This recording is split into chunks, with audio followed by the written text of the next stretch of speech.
அன்பு தமிழ் நெஞ்சங்களே, கதையை கேளுங்கள், கருத்தை சொல்லுங்கள். நான் 54 வயது மங்கை. எனக்கு 2 மகள்கள், கணவரும் நானும் அரசு வேலை. இருவரும் சேர்ந்து சந்தோஷமாக குழந்தைகளை படிக்க வைத்தோம். இருவரும் இன்ஜினியரிங் படித்தார்கள். பெரியவள் நன்கு படிப்பாள், கோல்ட் மெடலிஸ்ட். அவள் வாழ்க்கையில் ஒரு இளைஞன் குறுக்கிட அவர்களுக்குள் காதல் மலர்ந்தது. அவனோ வேற்று சமூகம். மேலும் இவன்தான் அவர்கள் வீட்டில் முதல் தலைமுறை பட்டதாரி. ஏழை குடும்பம். இவன் திருக்க அவள் போலீஸ் ஸ்டேஷனில் தஞ்சமடைந்தாள். நானும் அவரும் அவள் காலில் விழுந்து கெஞ்சினோம்.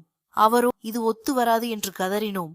எங்களை ஒரு பொருட்டாக கூட மதிக்காமல், நீங்கள் எனக்கு எப்போதும் வேண்டாம் என எடுத்தெறிந்து பேசிவிட்டு, கையை உதறிவிட்டு, ஒரு குற்ற உணர்ச்சியும் இல்லாமல் எங்களை தவிக்க விட்டு சென்றாள். கணவர் அவமானத்தால் கூனி குறுகி நின்றார். இதனால் என் 2வது பெண் திருமணம் 3 ஆண்டுகள் தடைப்பட்டது. பின்னர் அவர் நண்பர் ஆடிட்டர் ஒருவரின் மகனுக்கு திருமணம் முடித்தோம். அவளுக்கு 2 குழந்தைகள் பிறந்தன. என் கணவர் என் பெரிய மகளை நினைத்து வருத்தப்பட்டு உடல்நிலை மோசமானது. அவர் என்னை தவிக்க விட்டு இறந்துவிட்டார். தனிமையானேன். என் கணவர் என் பெரிய மகளை எக்காரணம் கொண்டும் அனுமதிக்காதே என்று உறுதியாக கூறியிருந்தார். அவர் இறப்புக்கு கூட நாங்கள் அவளை அனுமதிக்கவில்லை. அவளும் வரவில்லை. என் இளைய மகள் அவளோடு என்னை அழைத்து சென்று விட்டாள். நான் இப்போது எங்கள் வீட்டை வாடகை விட்டுவிட்டு அங்கேயே சென்று விட்டோம். ஒரு நாள் திடீரென என் மூத்த மகள் குழந்தைகளுடன் வந்து, அம்மா, அவன் என்னை ஏமாற்றி சென்று விட்டான். எங்கே இருக்கிறான் என்றே தெரியவில்லை. நான் நடுத்தெருவில் நிற்கிறேன். என்னை மன்னித்து விடு என்கிறாள். என்னை ஏற்றுக்கொள் என்கிறாள். கணவரின் அவமானம் கண்முன் வந்தது. எனக்கு அவளை பார்க்க கூட பிடிக்கவில்லை. நான் மறுத்துவிட்டேன். என் மீது கோர்ட்டில் சொத்து வழக்கு போட்டாள். ஆனால் என் கணவரோ முன்னரே அனைத்து சொத்து, கார் ஆகியவற்றை என் மீது எழுதி வைத்து விட்டார்.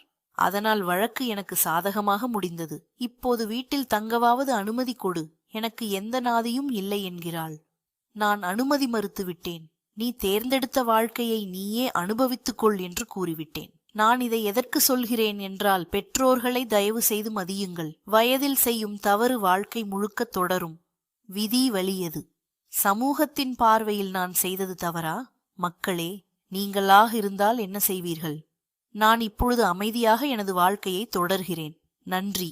அன்பு தமிழ் நெஞ்சங்களே, கதையை கேளுங்கள், கருத்தை சொல்லுங்கள். நான் 54 வயது மங்கை.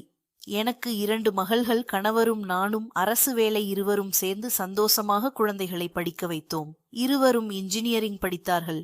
பெரியவள் நன்கு படிப்பாள், கோல்ட் மெடலிஸ்ட்.